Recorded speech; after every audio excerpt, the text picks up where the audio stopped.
I've referred to him before, and I'll do it again. Dan Barker is an atheist and the president of the Freedom from Religion Foundation. Once, he was an evangelical preacher.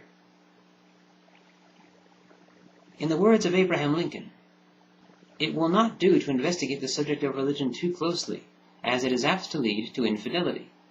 The experiences of Dan Barker, William Lobdell, Ayaan Hirsi Ali, Robert Ingersoll, Baruch Spinoza, myself, and many others are manifestations of that.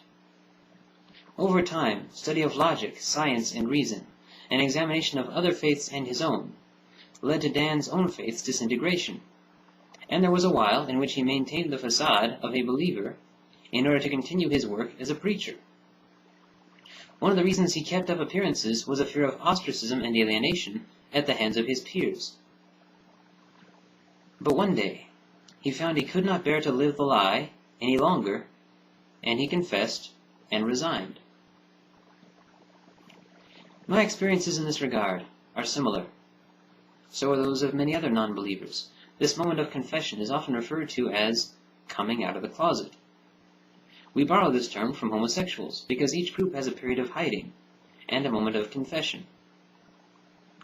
I can only imagine what it must be like for homosexual atheists who usually spend at least a few years compelled to hide in 2 closets at once. So Christians, consider your parish. Any people there could be closet atheists. Anyone, right up to the pastor or the reverend. Would you prefer to have them continue living the lie, or would you prefer to know the terrible truth? What if it is the pastor?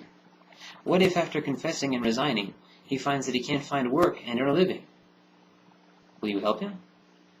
Will you take this opportunity to demonstrate your Christian generosity by helping him pay for gas and groceries? If it comes down to it, will you take him into your home? What if it's your own child?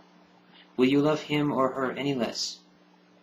What if it's someone else's child who gets beaten and thrown out after making this admission? I'm sorry to say that's not unheard of. In his book, The God Delusion, Richard Dawkins describes a friend of his who is an atheist, but also a member of a church whose services he attends for purely social reasons.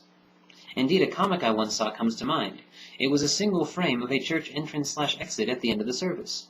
Everyone was filing out, and the minister was standing at the door shaking a lot of hands. To the individual whose hand he was shaking at the time, he was saying, "No, I've never heard of a non-practicing atheist." Apparently it's practicing when a Christian goes to church, or when an atheist doesn't. So then the Christian who doesn't and the atheist who does are both said to be non-practicing. So what if a member of your parish admits atheism but continues attending just for the company? That's got to be a little flattering in an odd sort of way. Here we have someone with no reason to attend whatsoever. No reason. Except your company. I have digressed a little, but the question remains, would you prefer to know the terrible truth? Or would you prefer that the individual in question continue to live the lie?